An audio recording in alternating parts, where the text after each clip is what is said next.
Hello, family. How you doing? This is Lee Professor Q at Service, and you guys know what time it is. It's time for instruction. Now, today we're going to go over Chapter 2, Project Selection and Prioritization, in our Contemporary Project Management book. Now, take a look at my lecture, formulate some questions, comments, and opinions, and please put your comments in on my comment section.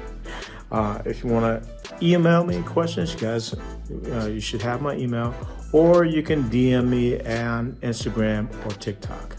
Now, without further ado, let's go ahead and get started. I'm out. Hello, everybody. Today we're going to be going over Chapter 2, Project Selection and Prioritization from the Contemporary Project Management Plan-Driven and Agile Approaches 5th edition book. So let's go on to the agenda. So for project selection and prioritization, the topics we're going to cover are strategic planning process, defining the portfolio management, performing the portfolio management, securing projects. We'll go over some PMBOK 7th edition concepts, and we'll also dive in and take a look at agile project selection. So let's first go ahead and start out with strategic planning process.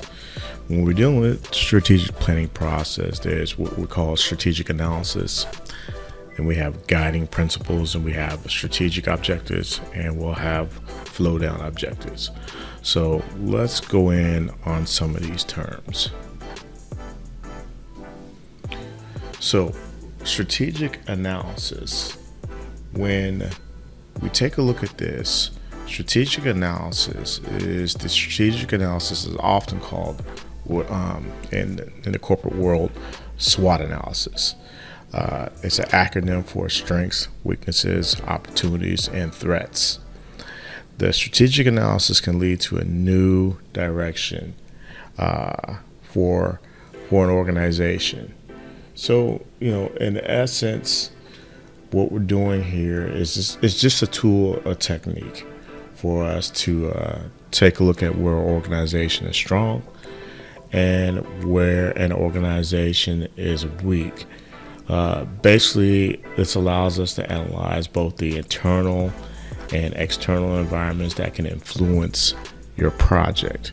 And you just go down and just take a look at each internal environment and each external environment and see where there's a strength and then see there's a weakness and write it down and just do an analysis. Next, we have what's called, just going in on strategic analysis. If performed correctly, a strategic analysis can be illuminating and lead to a new direction for the organization. I always say you have to do some self-reflection, not just in organizations, but within ourselves as well. Do a deep dive. Take a look at yourself. We can do SWOT analysis in our own lives. Find out where we're strong, where we're weak, and put that strategic analysis together. Then, as you see with the chart for strategic planning and portfolio alignment, put together a vision, put together a mission, set objectives. You can do some flow down objectives, and you can do a portfolio assignment accordingly.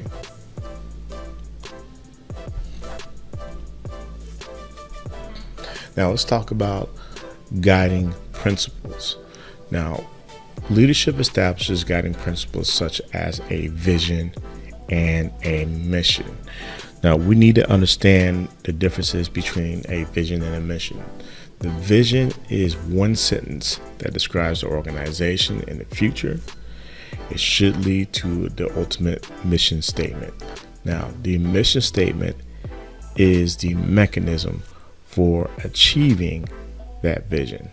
So ultimately, what you want to do is you want to formulate that vision, whatever that may be, And the mission statement is just a short description of how you will achieve it. This approach emphasizes the social, environmental, and economic health of all companies' stakeholders rather than a narrow emphasis on the economic return for shareholders. Often guiding principles represents the organization's core purpose, core values, and ultimate beliefs.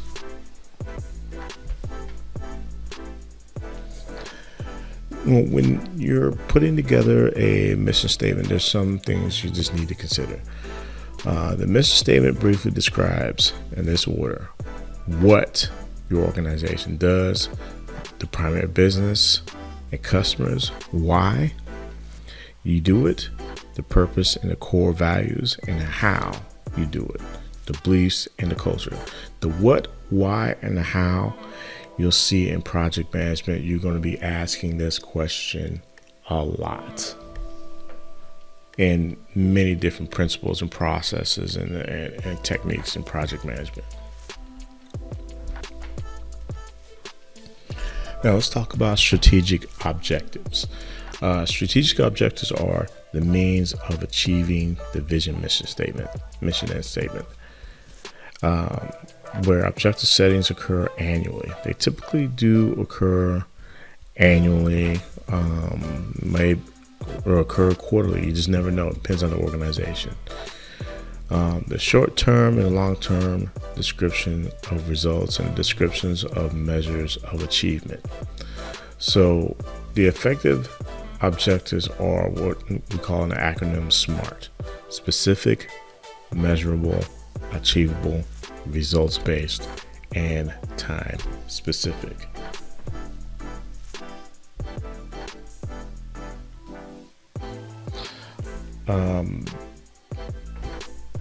Right here, when we talk about this is just an example of like Tesla's strategy, strategic objectives. The mission is to accelerate the world's transition to sustainable energy. The vision is to accelerate the world's transition to sustainable energy. Now, how they explain the mission is to create the most compelling car company of the 21st century by driving the world's transition to electric vehicles. This is a pretty decent example of an organization's strategic objectives.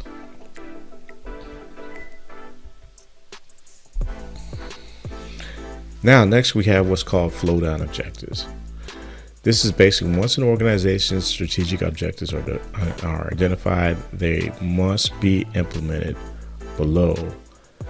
Below is just a rule of thumb for the implementation. So you got the if the organization is small, then the leaders may proceed directly to selecting the projects.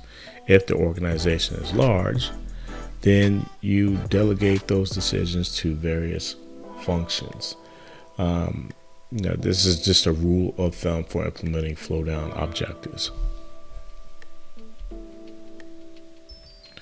Now let's go ahead and get into defining portfolio management. And in portfolio management, you have portfolios, you have programs, and we have projects and sub-projects that we will get into a little bit later.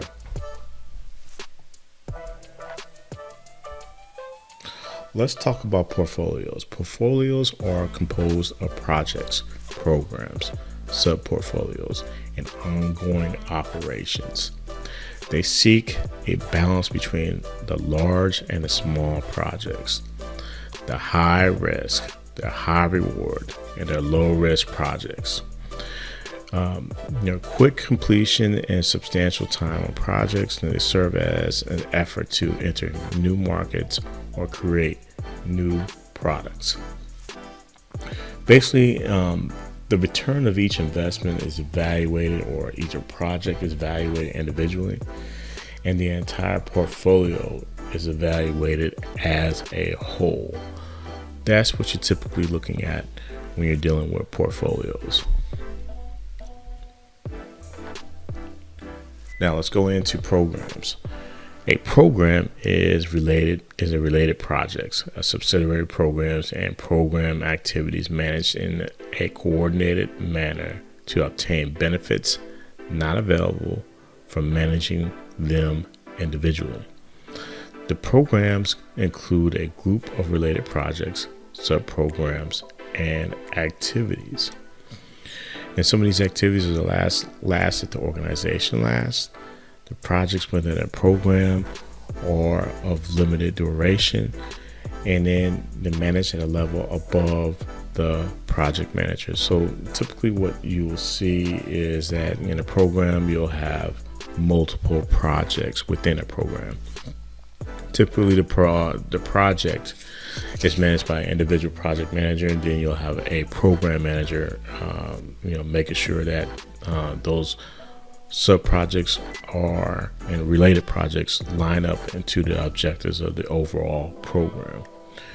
Project managers should attempt to understand how both portfolio and program decisions impact their projects, and then spend most of their efforts focused on their projects.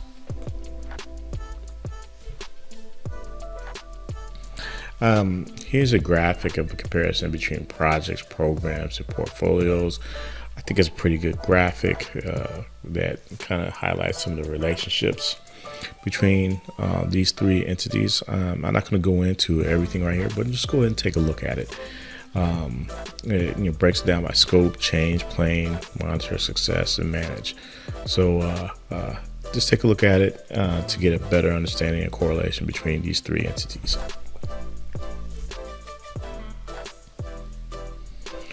Right here is projects and sub-projects, the relationship, right? So basically what we have is we have a portfolio, program, project, and sub-project relationship. It kind of gives us a little bit of an idea of how these relationships work in a graphic format. And here is another graphic of projects and sub-projects relationships. Basically, the entire portfolio work that is being capitalized upon the ongoing work. Go ahead and take a look at this graphic as well. I'm not going to go all in, but this kind of gives you a graphic representation of the portfolio and projects and the operational work process.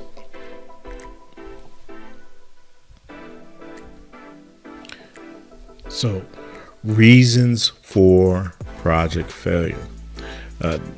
There's a lot of reasons why projects fail. I believe I have some content on my YouTube page regarding why projects fail. I'll go ahead and put that in the lecture later on. But the book describes the primary 5 reasons why projects fail. And this is typically true, and I do agree with this. Not enough resources, not enough time, unclear expectations, the change in a project, and disagreement about expectations. Projects must be aligned with the goals of the parent organization. This is critical. But just know that these are actually real legit reasons why most projects fail. Now, let's go into perform portfolio management. We're going to talk about assessing organizations' ability to perform projects, identifying potential projects, using a cost-benefit analysis model to select the projects, using a scoring model to select projects, and prioritizing projects and resourcing projects. So, assessing an organization's ability to perform projects, you have to take a look at the roles. What is teamwork, the PM process, the associates, the leaders, the foundation, the leadership group, and the external environment. Each one has its own assessment that you must do. Now, I'm not going to read all this off, but just go ahead and take a look at it and take heed in the assessment and depending on the role. Identifying the potential projects. So there's a plethora of projects that you can potentially an organization can potentially work on. There's areas dealing with legal requirements, technical advances, customer requests, a social need, an environmental consideration. There's a strategic opportunity or market demand. All should participate. You have to identify twice the projects. You have to, you need a brief description of a project, and you need to elevate that pitch. This basically it provides guidelines for identifying potential projects. Identifying potential projects. All divisions of organizations should be involved, from the front line to senior executives. A reasonable goal is to identify approximately twice as many potential projects as the organization has time and resources to perform. Not all projects ideas are a good fit with the company or company's vision. And that is true. Some organizations will have wish lists or wants, and then there's other projects that are needs that have to get done.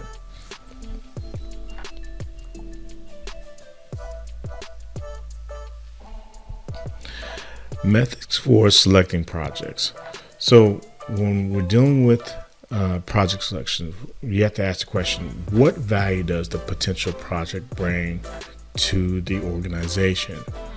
Another question that you have to ask is: are the demands of the performing each project understood? Are the resources needed to perform the projects available? Is it feasible to complete the project within the expected time and at the projected cost while managing associated risk? These are just basic, simple questions that we need to ask when selecting projects.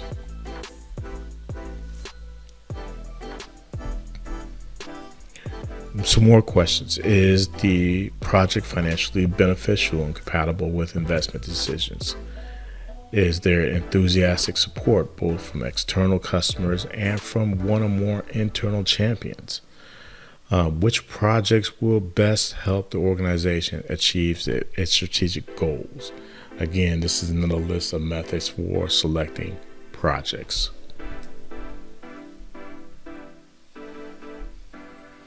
Then we have, when we're dealing with selecting our projects, you have to include the financial and scoring models. Projects are typically investments. Most projects, there's some type of investment in it, whether it's time, cost, or resources, right? There are three different approaches for methods of selecting projects. One is the financial analysis as the primary means of selection. Then you have the financial models as screening devices. Then you have financial justification as one factor in a multi-factor scoring model. And you see right here, each one of these approaches deal with financials. And, just on a side note, always remember that, what one of the biggest components for selecting whether a project is a go or no go typically always comes down to the financial or the cost of the project.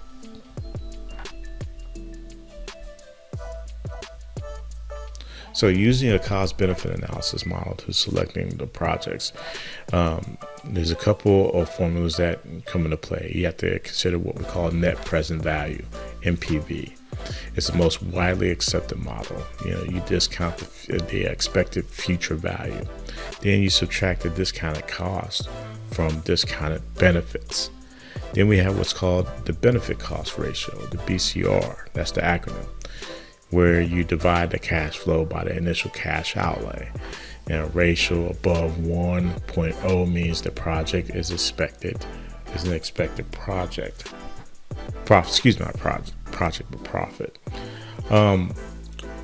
just a heads up, this course, since it's an introductory to project management course, these are selection models that you need to know of. We're not going to do a deep dive in them. That would be in a later, more advanced course. But what my expectation is just for you guys to know these terms. We have what's called the internal rate of return, IRR, the percentage return expected on the investment, a ratio above the current cost of capital. A higher IRR is better. Then we have the payback period, PP, time required to pay back the initial project investment. Shorter payback periods are desirable. Again, we're not going to do a deep dive on these cost-benefit analysis models, but you just need to understand what's available and what they are. So when you're dealing with cost-benefit analysis models, the financial models ensure that the cost and return financial models ensure the cost and return perspective. The financial models do not ensure alignment with strategic goals, and I want to emphasize do not ensure alignment with strategic goals. It kind of just gives you an overall view of what something will cost, whether it's small, whether it's large. Ultimately, the strategic goals typically are they may have some cost value, but the strategic goals will not change based off of cost typically. So using a scoring model to select projects. Scoring models are often used when multiple important criteria exist. There's 5 key criteria that come into consideration. You have to identify the potential criteria. You have to determine mandatory criteria. You have to do what we call weighted criteria. You have to evaluate projects based on criteria. Then we have to do a sensitivity analysis.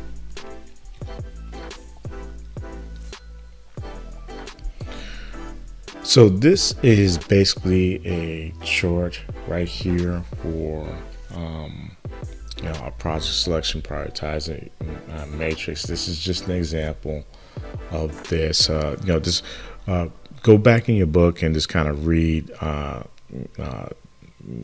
better description of this graphic. I'm not going to go into it right now, but just understand that this is an example of a project selection prioritizing matrix where you have multiple projects, and then you have categories, columns of new products, customer relations, supplier relations, success probability. And then each one of these items are given a score, and then it gives a weighted total, which will be shown on the next slide. So right here, this is just each project has an actual value based off of the column or category. And then it gives it a total, and then from there, you determine which project has the greatest total. Then you'll go ahead and select that project. Again, since this is an introductory course into project management, I'm not going to go into in-depth detail of how these weighted scores are calculated. Just know that these matrices do exist, and the ultimate outcome is just to have a weighted score to select a particular project.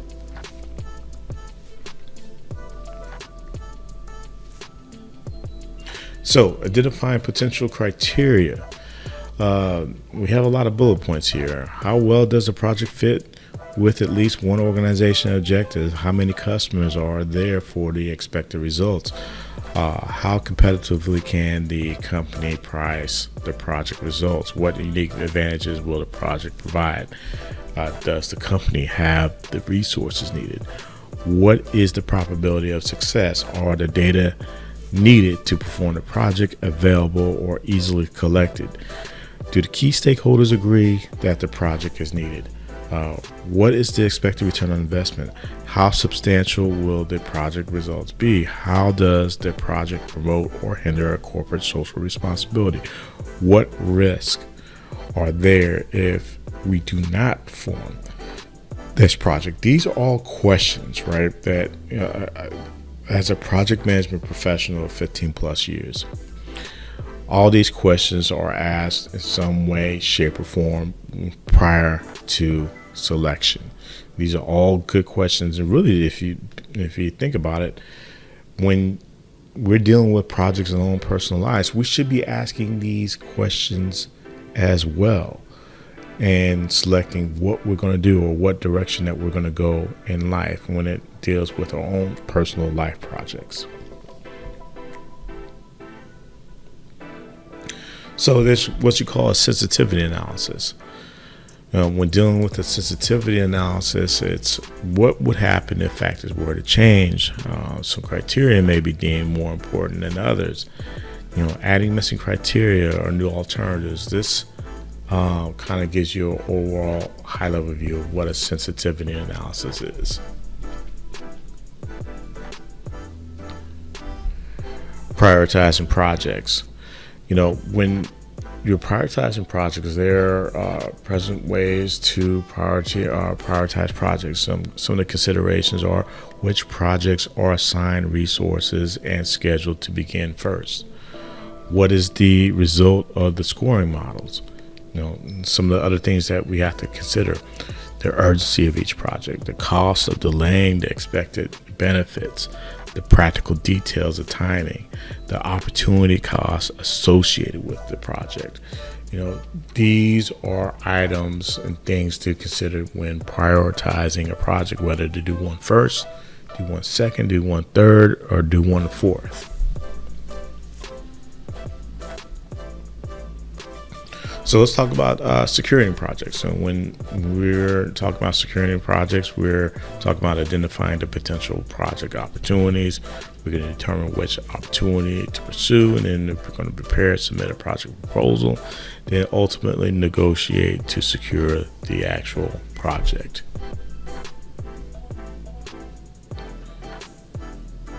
Identifying potential project opportunities. There's ways to identify project opportunities. First, you have to perform portfolio alignment exercise. You have to attend trade shows and professional conferences. Then there's to practice customer relationship management, establishing and nurturing personal contacts, link information systems. These are things that you have to consider when identifying potential project opportunities. So, you're determining determining which opportunities to pursue. Basically, we have to go ahead and target the projects to pursue. Go ahead and use that SWOT analysis. It's a very useful tool as far as helping prioritize opportunities to pursue based off your organization's needs and outcomes, right? We have to determine if a project will help achieve contractor objectives. You have to consider the cost to pursue the work. We have to consider the probability of securing the project. Then we have to consider the capability to perform the actual work. Again, determining which opportunities to pursue. Organizations ask these questions, right? However, whenever we're looking at opportunities to pursue, these are legit questions that we can ask ourselves and get answers for before we move on to particular project opportunities. Typical source selection criteria. So, I'm not going to go into great detail of this, but this is a good matrix right here for a typical source selection criteria. Try to understand the source selection criteria and consider the technical, the managerial, the financial, and the operation factors in the source selection.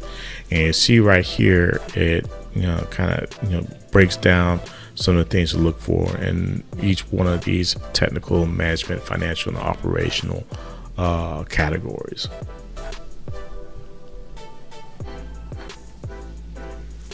Then we have the area of negotiate to secure the project. Successful project managers understand the need to prepare well for negotiations It often requires an understanding of both perspectives to ultimately find a solution.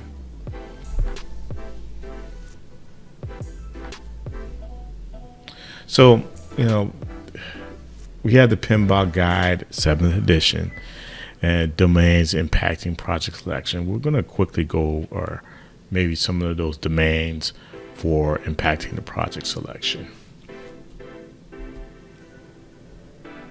As you see right here, these are the domains, right, that we have to consider that will impact the project selection. Again, we have those stakeholders. Those stakeholders are important domain to consider. They're useful for the project selection and prioritization because typically the stakeholders have something to gain or lose. The second domain that we have is team, and the insight the team gives is to get members involved as early as possible because ultimately the team will help get the project will determine that work. They typically will be doing the work, so I think they should have some say as well. Then we have what's called the development approach, right? This is a predictive approaches required for planning up front, whereas adaptive or planned execution in sprints. So, how will we go ahead? What's our approach to executing the project, right? Then we have the planning, right? What's required as a holistic approach and alignment. Then finally, we have uncertainty. That is to understand the larger environment, whether it's social, market, political environment. These are things that have to be considered when selecting a project. Now let's talk about the Agile project selection. The Agile project selection. Before we just talked about, typically what the project selection for, your standard waterfall project. Let's go ahead and talk about the Agile component, which we'll cover the plan-driven versus Agile comparison. We'll go over some simple Agile terms, and we'll just take a look at a Agile roadmap.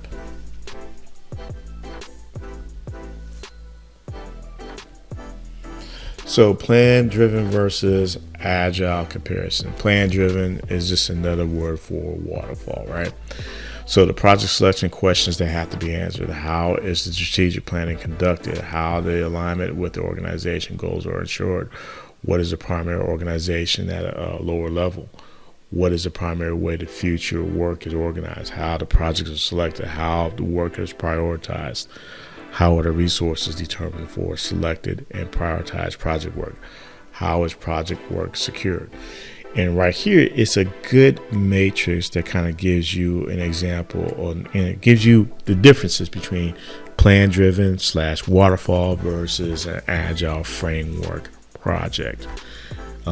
Just take a look at it. I'm not going to go into detail for each one of these terms, each one of these columns and the terms associated with each project selection question, but it's a good comparison to take a look at.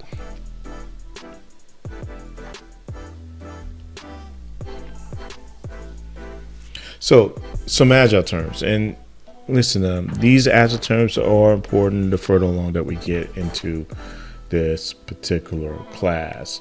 Our product roadmap, a visual showing a high level plans and products expected to be created during each release. A release, basically that's a period where functionality is created and transitioned to users. You got a portfolio vision, which is a description of desired feature states of value streams and solutions. We have a product, and remember, every project either will create a product, a service, or result, right? These are deliverables that are created in an Agile project.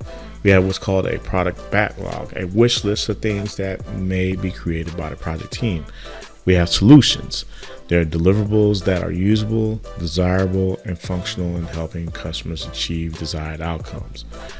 We have what's called an epic, which is a large functionality or product not defined enough to produce. We have the eat your dessert first. Now, I've worked on projects for a long time, especially Agile framework projects. Eat your dessert find to create the highest value capacity for the customer first. And I never really heard of that, but I guess it's in the book, so just know that it exists. Now, here's one that you're going to hear a lot as far as Agile terms. If you're working on Agile, framework project, you are going to hear minimum viable product all the time. Basically, what this is the simplest version of a product with just enough features to gain quick customer feedback. Know that term. Sounds like a good test item that will actually probably occur either in the final or the midterm. Customer driven value is to define the value for a customer's perspective. Customer prioritization, decide importance or urgency of work based on customer input. Refine requirements, use feedback to progressively understand true needs. We have what's called a prioritized backlog. We talked about the product backlog earlier, right? It's a wish list of things that may be created by the project team. A prioritized backlog is the desired products prioritized by the business value and risk. Then finally, we have what's called the risk adjusted backlog, which is to do prioritized list of work to both create the product and reduce risk.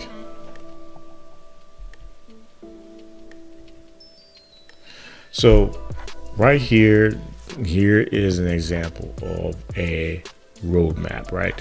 What is a roadmap? It's basically what you start with creating an inventory of a project initiatives. You prioritize the projects based off the business need. Then you align with the sprint teams. Note, the product owner must have a complete understanding of the organization's strategy and their business area.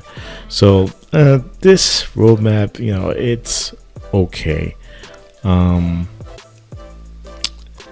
I've seen better detailed roadmaps, and then when we meet in class, I'll give you an example of what you'll actually see as far as a roadmap in your typical standard corporate organization. This is more of a book-driven roadmap planning, which is okay, but the next time we meet in class, I'll give you a better example that makes a lot more sense. That, everyone, ends my lecture today on project selection and prioritization. If you have any questions, please put something in the comments, or you can email me as well. You guys have a good rest of your day. I'm out.